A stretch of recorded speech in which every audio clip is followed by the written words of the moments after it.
Vivre avec une paralysie cérébrale n'est pas une limite. C'est une invitation à la force, à la créativité et à la résilience. Mais pourquoi tant de gens pensent que la paralysie cérébrale définit le potentiel d'une personne? Et si le plus grand défi n'était pas la condition elle-même, mais la perception qu'en a la société? Aujourd'hui, on casse les stéréotypes, on redéfinit les possibilités, et on prouve que la paralysie cérébrale n'est pas la fin de l'histoire, c'est juste le début. La paralysie cérébrale, ou PC, c'est en gros quand ton cerveau fait un coup tordu à tes muscles, rendant les mouvements, la coordination et le tonus musculaire un peu compliqués. Ça arrive quand le cerveau est endommagé avant, pendant ou peu après la naissance. Mais contrairement, disons, à la batterie de ton téléphone, la paralysie cérébrale ne s'aggrave pas avec le temps, même si ses effets peuvent changer à mesure qu'une personne grandit. La paralysie cérébrale n'est pas une situation unique. Certaines personnes ressentent une légère raideur, tandis que d'autres sont confrontées à des difficultés de mobilité et de communication plus complexes. Il existe différents types. La PC spastique, la plus courante, rend les muscles plus tendus qu'un bocal de cornichons récalcitrants. La PC dyskinétique provoque des mouvements involontaires, un peu comme si tes membres essayaient de danser sans permission, et la PC ataxique, qui perturbe l'équilibre et la coordination, transformant des tâches simples en parcours d'obstacles surprises.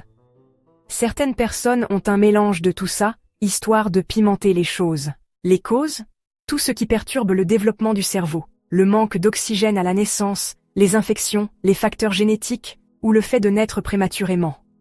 Détecter la PC tôt peut faire une énorme différence, et les parents remarquent souvent des signes comme des retards de développement, une raideur musculaire, ou des membres flasques. Les médecins la diagnostiquent par des examens physiques, des scanners du cerveau et des tests de motricité. Bien qu'il n'y ait pas de remède, on attend toujours la mise à jour miracle. Le traitement fait toute la différence. La kinésithérapie aide à développer la force et la mobilité.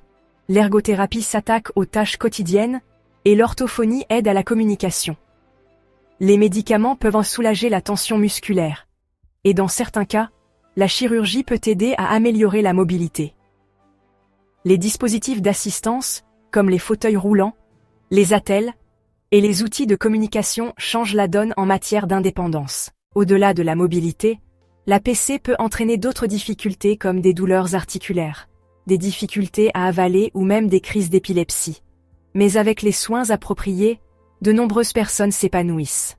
Les niveaux d'intelligence varient tout comme dans la population générale, et le soutien en matière de santé mentale est essentiel, car les perceptions de la société peuvent parfois être plus difficiles à gérer que la PC elle-même. La bonne nouvelle?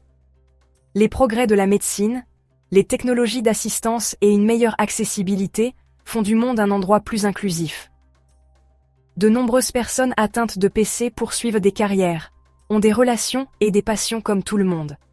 Et avec le bon soutien, qu'ils proviennent de la famille, des professionnels de la santé ou des groupes de défense des droits, il est tout à fait possible de vivre une vie pleine et indépendante. Je vous laisse en discuter dans les commentaires. Quel est le stéréotype sur la PC qui, selon vous, doit disparaître? N'oubliez pas de vous abonner si ce n'est pas déjà fait. Prenez soin de vous, prenez soin de vos proches, et on se retrouve bientôt pour une autre vidéo.